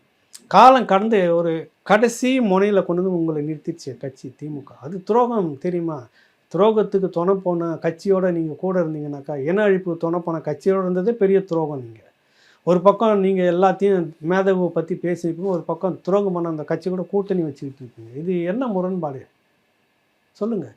அந்த அவன் தான் கடைசி முனையில் கொண்டு வந்து நிறுத்திட்டு ஒன்று அந்த பக்கம் விழுந்து போய்டு வேல்முருகன், இல்லைன்னா எங்கள் கூட வந்துடுங்க. இப்போ 2 வழி இல்லை, நீங்கள் விழுந்துட்ட மாதிரி தான் ஆயிடுச்சு. இப்போ வந்து நான் வெளியே இருக்கிறேன்னா என்ன அர்த்தம்?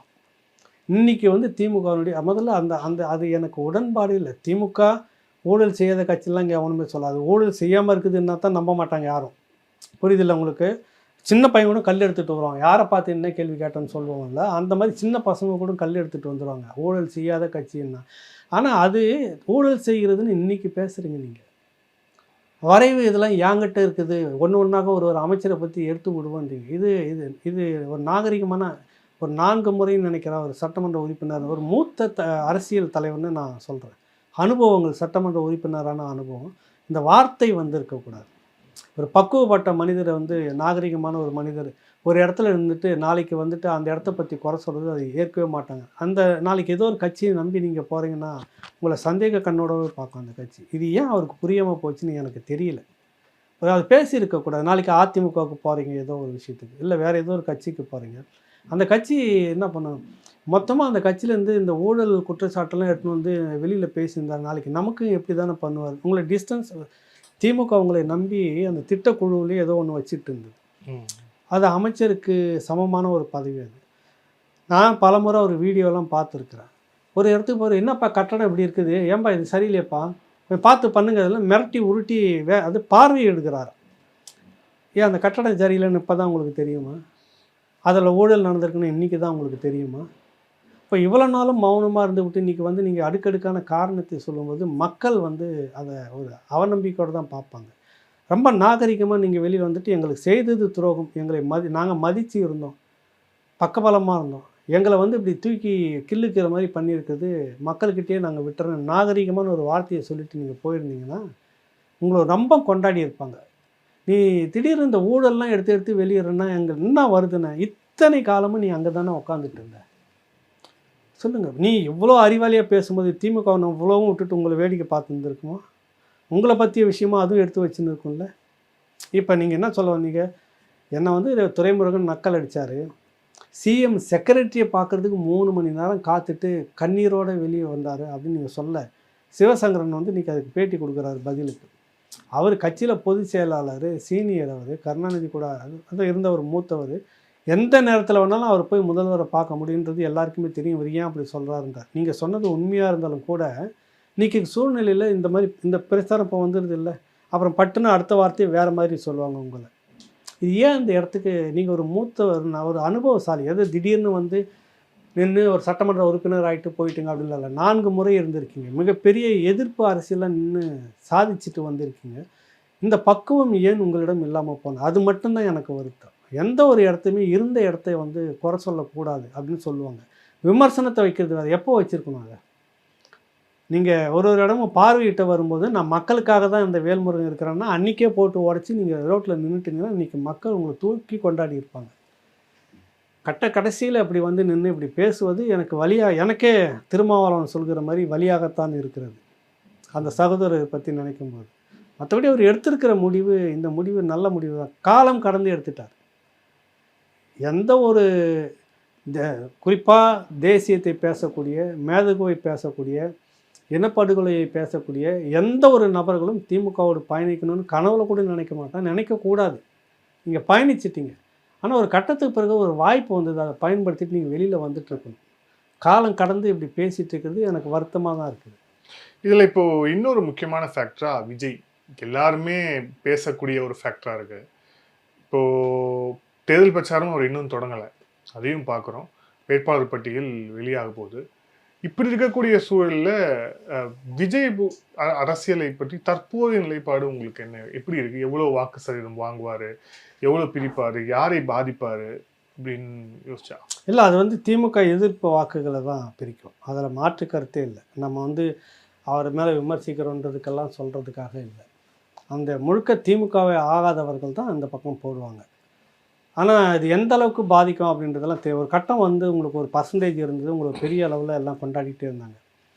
அடுக்கடுக்காக அவங்களுடைய செயல்பாடுகள் வந்து பார்க்கும்போது மக்கள் உங்களை பார்த்து பின்வாங்க தொடங்குறாங்க. ஒரு கட்டத்தில் இருந்த செல்வாக்கு இப்போ இன்னைக்கு தேதியில் இல்லை. இன்னும் இந்த ரோட் ஷோவில் தான் நீங்கள் கவனமாக இருக்கிறீங்க.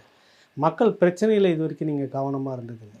உங்களுடைய தேர்தல் வரைவு அறிக்கையிலே நீங்கள் வந்து என்ன பண்ணுறீங்க, அங்கே கொஞ்சம் இங்கே கொஞ்சம் எடுத்து வச்சுட்டு தான் நீங்கள் காப்பி டூ பேஸ்ட்டாக தான் உங்களுக்கு இருக்குது.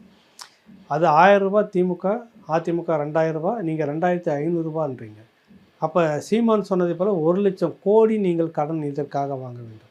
அடுத்த வருஷமும் இதுக்காக வாங்கணும். ஒருவேளை நீங்கள் வந்துட்டா கடன் வாங்கி இந்த மாதிரி நீங்கள் கொடுத்துக்கிட்டே இருக்கும்போது, அண்ணன் வீட்டு சீர், அந்த வீட்டு சீர்னு கொடுத்துட்டு இருக்கும்போது, அப்போ நீங்கள் எத்தனை லட்சம் கோடி கடன் வாங்க வேண்டியதாக இருக்கும். இதெல்லாம் மக்களுக்கு அப்போ கரண்ட் பில்லு என்னவாக இருக்குன்னு கொஞ்சம் யோசனை பண்ணி பாருங்கள். பல மடங்கு இதை விட கூடுதலாக இருக்கும், பல மடங்கு இதை விட எல்லா வரியும் ஏறி இருக்கும்.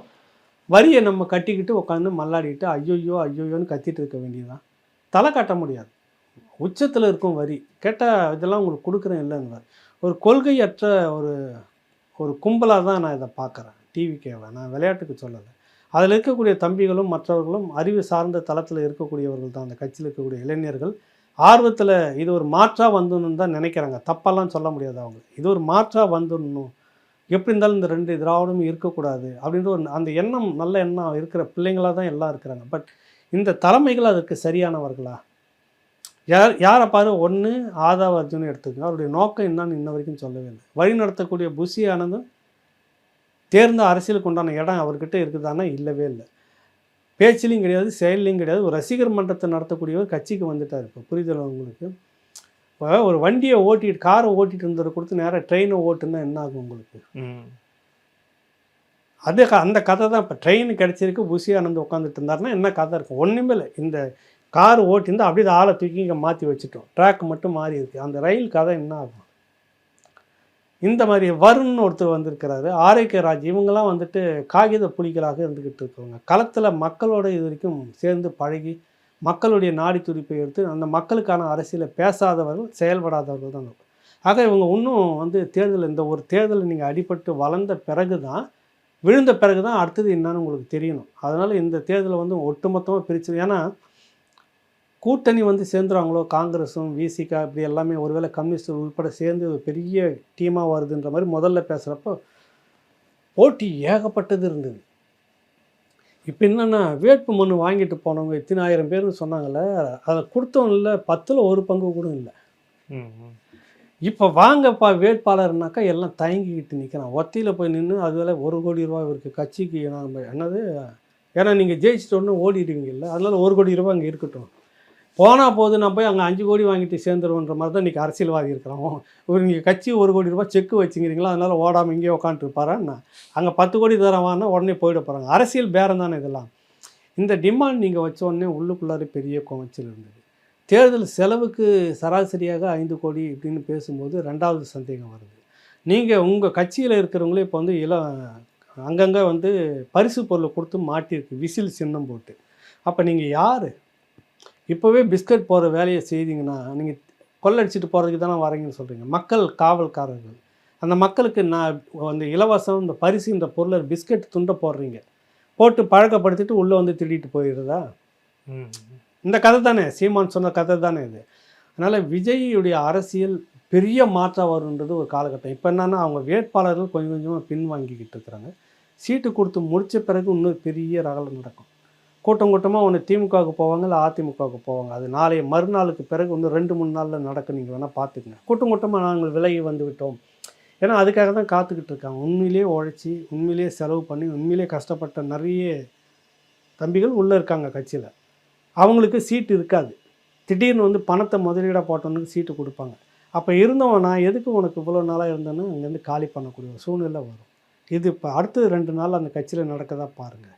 இதெல்லாம் தாண்டி அது தேர்தலில் சதவீதத்தை எடுக்கும், பெரிய அளவில் பாதிக்கணும்னா எனக்கு தெரிஞ்சு இல்லை. படிப்படியாக குறைஞ்சிக்கிட்டு இருக்குன்னு எனக்கு தோணுது. நேர்காணல் இறுதியான கேள்வி, சீமான் அவர்கள் தொடர்பாக அவரும் பிரச்சாரம் வந்து தொடங்கிவிட்டார். வடமாநில தொழிலாளர்களுடைய ஓட்டு ஜாஸ்தியாக இருக்குது, அது திட்டமிட்டு கொண்டு வந்திருக்கிறாங்கன்னு சொல்லிட்டு இருக்கிறாரு. காரைக்குடியில் நிற்கிறாரு. அவருடைய இப்போதைக்கு அவருடைய சுச்சுவேஷன் எப்படி இருக்குன்னு நினைக்கிறீங்க? உங்ககிட்டனா உங்கள் மூலமாக ஒவ்வொரு வினோத்துக்கிட்டையும் நான் கேட்குற கேள்வி, உங்கள் வீட்டுக்கு நீங்கள் முடிவு எடுப்பீங்களா, பக்கத்து வீட்டுக்காரன் முடிவு எடுப்பாங்களா? நான் தான் முடிவு எடுப்பேன். நீங்கள் தானே முடிவு எடுப்பீங்க. அந்த தெருவில் ஒருத்தர் இருக்கிறார் நல்ல மனுஷன், வாங்க நீங்கள் வாங்க என் வீட்டு முடிவுலாம் நீங்கள் எடுங்கன்னு உங்கள் வீட்டு அதிகாரத்தை அங்கே கொடுப்பீங்களா? இல்லை. உங்கள் வீட்டு சாவியை நீ வச்சுக்குங்க, அந்த தெருவில் நீங்கள் வந்துட்டீங்க வேலை செய்கிறதுக்காக, நீங்கள் வச்சுக்குங்கன்னு கொடுத்துட்டு போவீங்களா? செய்வோம்மா யாராவது? அதுதான் தமிழ்நாடுங்கிற இந்த வீடு நம்மக்கிட்ட தான் இருக்கணும், வரவங்க கிட்டலாம் இருக்கக்கூடாது. அதை யாராவது பேசுகிறீங்களா? இன்றைக்கி தூய்மை பணியாளர்களை பற்றி சீமான் மட்டுமே வரவேற்கல குறிப்பிட்டிருக்கிறாருன்னு நார்த் இந்தியன் ஆங்கில நாளேடு உள்பட எல்லாமே பேசியிருக்குது. அதுக்கான மாற்று திட்டத்தையும் வச்சுருக்கு. மாற்றி யோசிக்கிறது மட்டும் இல்லாத மாற்றாக யோசிக்கக்கூடியவர்கள், அதுதான் இந்த கட்சி. நாளைக்கு வரப்போகிற ஆபத்தை நீங்கள் சொல்கிறாரு அவர். அது உங்களுக்கு வெறுப்பாக இருக்கலாம், அது வெறுப்பு அரசியலாக இருக்கலாம். நிறைய பேர் இன்னமும் உட்காந்து கதறிட்டு இருக்கிறாங்க. சீமான் தான் தமிழ்னு பேசியிருக்கிறார், மற்ற சாதிக்காரெல்லாம் எப்படின்னு. அவங்களுக்குலாம் என்ன மண்டையில் என்ன இருக்குன்னே தெரியல. வேட்பாளர் பட்டியல் எடுத்துப்பாரு, எல்லா பிற மொழியாளர்களுக்கும் உள்ள வாய்ப்பு இருக்குது. நீங்கள் யார் வேணாலும் வந்து வாழுங்க, அதில் பிரச்சனையே இல்லை. ஒரு சட்டமன்ற உறுப்பினராக இருக்கிற உனக்கு ரைட்ஸ் இருக்குது, இருங்க. ஆள்வது நாங்களாக தான் இருக்கணும், அதிகாரத்தை முடிவு பண்ணுறது நாங்களாக இருக்கணும். நீங்கள் ஒரு 1.5 கோடி பேர் வந்து வாக்காளர் அட்டையை வச்சுக்கிட்டு நீங்கள் வந்து வாக்கு போட்டு ஒருத்தர் முடிவு பண்ணக்கூடாது. இது நாளைக்கு வந்துருச்சுன்னு என்னாச்சுன்னா என் வீட்டை அடுத்தவன் வந்து ஹேண்டில் பண்ணிட்டு இருக்கிறது அர்த்தம். இது இங்கே இருக்கக்கூடிய ஒவ்வொரு குடிமகனும் பிற மொழியாளர்கள் இங்கே ஆண்டாண்டு காலமாக இருக்கிறாங்க, அவங்களுக்கும் சேர்த்து தான் சொல்கிறேன். அது தெலுங்கரா இல்லை கன்னடரா இல்லை மலையாளிகளா யாராக இருந்தாலும் தமிழ்நாட்டில் 56க்கு முன்னாடி இருந்துலாம் இருக்கிறாங்கல்ல, 1956க்கு முன்னாடி 300 வருஷமாக 200 வருஷமாக இந்த மண்ணிலே இருக்கக்கூடியவங்க, அவங்களுக்கு சேர்த்து தான். உங்களுடைய வீட்டை நீங்கள் மலையாளியாக கூட இருங்க, உங்கள் வீட்டு சாவியை நார்த் இந்தியன் வாங்க நீங்கள் எங்கள் வீட்டில் நீங்கள் வந்து முடிவெடுங்க அப்படின்னு சொல்கிற மாதிரி தான் அர்த்தம். அது புரியுதில்லை? அது இன்றைக்கி 1.5 கோடி வாக்காளர்கள், 1 கோடி வாக்காளர்னு வச்சுக்கோங்க, அவங்க எல்லாம் யாருக்கு ஓட்டு போடுவாங்க? நல்லா கண் கூட பாருங்கள். அப்போ இங்கே நம்ம எடுக்கக்கூடிய அப்படியே இன்னும் கொஞ்சம் பெருகிச்சுனாக்கா அதிகபட்சமாக ஒரு தேர்தல் முடிவுக்கும் குறைந்த 3% தான். 5% 5 கோடி பேர் வாக்காளர்கள்னால் அதில் நீங்கள் ஒரு 1% எடுத்துக்கோங்க, எவ்வளோ வரும் உங்களுக்கு? 80 லட்சம் 70 லட்சம் தான் வித்தியாசத்தில் வந்து உடைக்கிற வித்தியாசம். 1 கோடி வாக்கு ஒரு முடிவு எடுக்கிறதுக்கு மாற்றுறதுக்கு போதுமே. இவர் வரணும் இவர் வரக்கூடாதுன்றது போதும் இல்லை? தான் சொல்கிறேன், என் வீட்டு அதிகாரத்தை நான் தான் எடுத்துக்கணும். வடவர்கள் வர்றதுலையோ இங்கே வாழறதுலையோ இங்கே வேலை செய்யறதுல பிரச்சனை இல்லை, உரிமையை நீங்கள் எடுத்துக்காதீங்க, அதுக்கான வழியை செய்யாதீங்கன்னு கண்டிக்கிறார். அதை தான் இங்கே செய்கிறார் வழி. அவங்க இங்கே வாழவே கூடாது, நாளைக்கே ரயில் ஏற்றி அனுப்பிச்சிடணும் அப்படின்லாம் நீ பொய் பிரச்சாரம் கட்டமைக்கிறீங்க. உங்கள் ஓட்டுக்காக உங்களுடைய வீட்டை நீங்கள் அடமானம் வைக்கிறீங்க, அவ்வளோதான் விஷயம். என்னால் முடியல, என் வீட்டை நீ மெயின்டைன் பண்ணு, என் முடிவை நீ எடுன்னா அது என்ன வினோத் எனக்கு புரியலையே எனக்கு. அதை தான் சீமான் பிரச்சாரம் பண்ணுறாரு. தப்பாக ரைட்டாக நீங்கள் சொல்லுங்கள், எல்லாருக்குமே சொல்லுங்கள். அது மலையாளம் இருக்கட்டும், தெலுங்காக இருக்கட்டும், கன்னடர்களாக இருக்கட்டும், ஒரு 300-400 வருஷம் தமிழ் மண்ணில் இருக்கிற நீங்கள் எல்லாருக்கும் உங்கள் வீட்டு முடிவை நீங்கள் எடுப்பீங்களா, யார் எடுப்பீங்க? புரியுது இல்லை? ஏற்கனவே ஒன்று வந்து உட்காந்துட்டு இருக்கிறதே முடியலைங்க திராவிடம் என்ற பேரில். அது முழுக்க முழுக்க வேறு இந்த மண்ணுக்கு எதிரான எல்லா முடிவையும் எடுக்கிறது. அது வந்து அதுக்கு எதிரான போர் ஒரு பக்கம் இருக்கும்போது அங்கேருந்து வந்துட்டு இருக்கிற இன்னொரு டீம் உட்காந்துட்டு ரெண்டும் சேர்ந்துக்குச்சுன்னா நாளைக்கு இந்த முடிவு தமிழ்நாட்டில் யார் தான் எடுப்பாங்கன்னா அவங்க தான் எடுத்துக்கிட்டு இருப்பாங்க மாறி மாறி. புரியுதில்லை உங்களுக்கு? அப்போ நீ உனக்கு தமிழ்நாடுன்னு இப்போவே வந்து எனக்கு தெரிஞ்சு கிட்டத்தட்ட கலைஞர் நாடுன்னு கொண்டு வந்துட்டாங்க தமிழ்நாட்டை. ஆமாம், திருமண இடம்லாம் பார்த்தா இது பூத மாதிரி மிரட்டுது. ரோட்டில் போகிறப்ப திடீர்னு இருட்டில் பார்த்தா பளீர்னு ஒன்று நிற்குது, பகீர்னு ஆகுது நமக்கு. என்னடா இது வழிப்பறி மாதிரி அங்கங்கே நின்றுட்டு இருக்கு என்ன அப்படின்னு சொல்லிட்டு. புரியுதில்ல உங்களுக்கு? வேறு என்ன சொல்லுவேன், நீ என்ன சாதிச்சார், என்னத்துக்கு இவ்வளோ இடத்துல சிலை, என்னத்துக்கு இவ்வளோ குறுக்கு மறுக்கா எங்கே ஊந்தாலும் சிலை, இவர் மட்டும்தான் நாட்டில் இருக்கிறார், வேறு யார் என்னென்னா அவங்களுக்கு இருக்கிற அதிகாரம் அதுக்குள்ளாகவே இவர் ஒரு மாபெரும் தலைமையாக தலைவராக கட்டமைச்சிடணும் ரோட்டில் எல்லாமே. புரியுதில்ல உங்களுக்கு? அப்புறம் அடுத்தது வந்துச்சுன்னா என்ன பண்ணுவீங்க? பிரதமர்கிட்ட உங்களுக்கான போர் என்னவத்தை இருக்கும், என்ன போர், நீ நடத்துகிற போர் எதுக்குன்னு நான் சொல்கிறேங்க. எதுக்காக நடத்துவீங்கன்னா இது கலைஞர் நாடுன்னு அறிவிச்சுன்னா தான் போர், வேறு எந்த போரும் இல்லை. இல்லைப்பா தமிழ்நாடு உரிமை அதெல்லாம் நீ எவ்வளோ நாளும் எடுத்துகிட்டு போய்டு, நாடு மட்டும் கலைஞர் எங்கள் அப்பா பேரில் கொடுத்து இதுக்கு தான் அவங்க உரிமை இருக்குமோ ஒழிய தமிழ்நாட்டு மக்கள் நலனுக்காகனு ஒரு உரிமையும் எந்த காலத்துலையும் பேச முடியாது. இவங்களை வச்சுக்கிட்டு நீ தான் சீமான் பேசுகிறாரு, பிரச்சாரம் பண்ணுறாருன்னா இது வரைக்கும் 29 தொகுதிகளை கடந்து வந்திருக்கிறார் சீமான். 29 தொகுதிகளை அவர் பேசியிருக்கிற பேச்சை பாருங்கள், எந்த கட்சியும் இது வரைக்கும் அந்த மாதிரி பேசினதில்லை.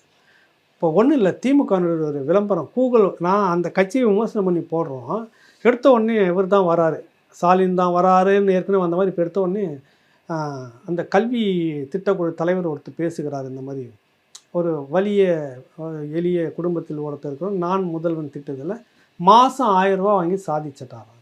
அவர் சொல்கிறார், அந்த தம்பி நான் வந்து மலைப்பகுதியில் இருக்கிறேன், எங்கள் அண்ணா ஒருத்தர் படிக்க முடியாமல் போச்சு, நான் வந்து இந்த மாதிரி இந்த திட்டம் எங்கள் ஸ்கூலில் எனக்கு கொடுத்தாங்க, நான் வாங்கிட்டு இப்போ 1000 ரூபா, நான் வந்து டீ கடையில் வேலை செஞ்சுட்டு இருந்தேன், இந்த கோயம்பேடுக்கு போங்க, இப்போ பிஹெச்டி பண்ணுறவங்க வரைக்கும் அங்கே மார்க்கெட்டில் வேலை செஞ்சுட்டு இருக்கிறாங்க.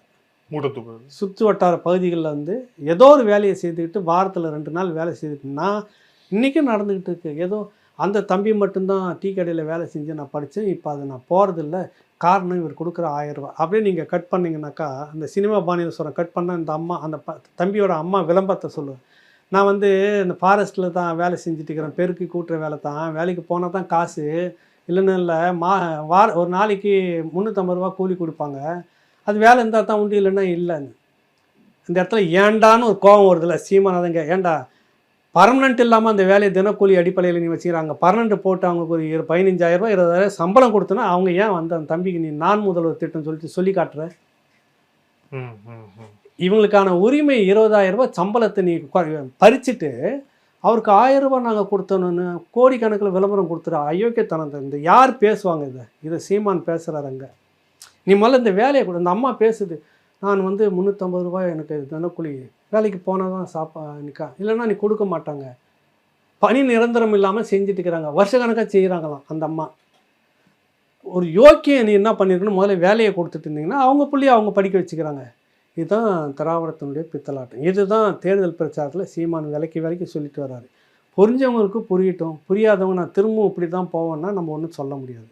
இது ஒரு மக்கள் இந்த சிந்திக்கக்கூடிய மக்களுக்கு சிந்தித்து நீ விழிப்புணர்வு வேணுன்ற பிரச்சாரம். நீ வா எனக்கு ஓட்டு போட்டு போயிடுன்னு முரட்டுத்தனமாலாம் பேசல, இந்த காரணத்தை சொல்லுகிறார். நாங்கள் வந்தால் இப்படிலாம் உங்களுக்கு வேலை இருக்கும், நீ யார்கிட்டையும் கை நீட்டி நிற்க வேண்டிய அவசியம் இல்லை, எல்லா கட்டமைப்புலையும் வேலை இருக்குது அப்படின்னு சொல்லக்கூடிய அந்த பிரச்சாரம் வந்து 29 தொகுதியில் வந்து தாண்டுறாரு. அவர் இன்னும் மக்கள் எப்படி அதை எடுத்துக்கிறாங்கன்றதை நீங்கள் கூடுற கூட்டத்தை வந்து பார்க்கலாம்னு வச்சுக்கிட்டு, இன்னும் வராருன்னு சொல்லிட்டு சீக்கிரம் வாங்க வண்டியில் ஏறுங்க, இருந்தால் பிடிங்க பிரியாணி, இந்தாங்க காசு 100 ரூபா, இந்த கூட்டத்துக்கு மட்டும் வந்து போகிறதுக்கு. ஸோ இப்போ இந்த எலெக்ஷனில் அப்படி கூட்டிகிட்டு வரல, கரெக்ட், அந்த மக்களாக வந்து தன்னிச்சையாக வராங்க. இந்த எலெக்ஷனில் அவங்களோட ரெப்ரசன்டேஷன் அப்படிங்கிறது இருக்கும், கட்டாயமுள்ள அவங்க எம்எல்ஏவா போவாங்க, யாராவது வாய்ப்பு இருக்கிறது. ஒரு 4-5 தொகுதி எனக்கு கணிக்கிற மாதிரி அடித்து வேகமாக வேலை செய்தாங்கன்னா திட்டம் போட்டு வாய்ப்பு இருக்கிறது. எது எப்படி இருந்தாலும் வாக்கு சதவீதம் உயரும், குறையாது. இவ்வளோ பேர் வந்து இவ்வளோ பெரிய ஆளுமைகள் வந்து ஏதோ பண்ணி பார்த்துமே இந்த சதவீதம் கடந்த முறை தேர்தல் நெருக்கடி நேரத்தில் தான் மைக்கே கொடுத்தாங்க. அதுக்கு பக்கத்தில் அந்த விவசாய சின்னத்தையும் வச்சாங்க. இவ்வளவு பண்ண பிறகும் கூட உடனடியாக அந்த மைக்கு போய் மக்கள்கிட்ட பரவி போட்டாங்களே 8.22 லட்சம் ஓட்டு வந்ததில்லை. நீங்கள் எவ்வளோ பேர் குறுக்கு மறுக்கா ஓடினாலும் அதுக்குன்னு கேட்குற அந்த மக்கள் கேட்டாங்கன்னா அவங்களுக்கான விழிப்புணர்வு சரியாக இருந்ததுன்னு சொன்னாங்கன்னா கட்டாயம் இந்த முறை வாக்கு உயர்த்துவாங்கன்னு நம்பிக்கை இருக்குது. பார்ப்போம். நன்றி சார். பல்வேறு கேள்வி தேங்க்யூ சார். நன்றி, வணக்கம்.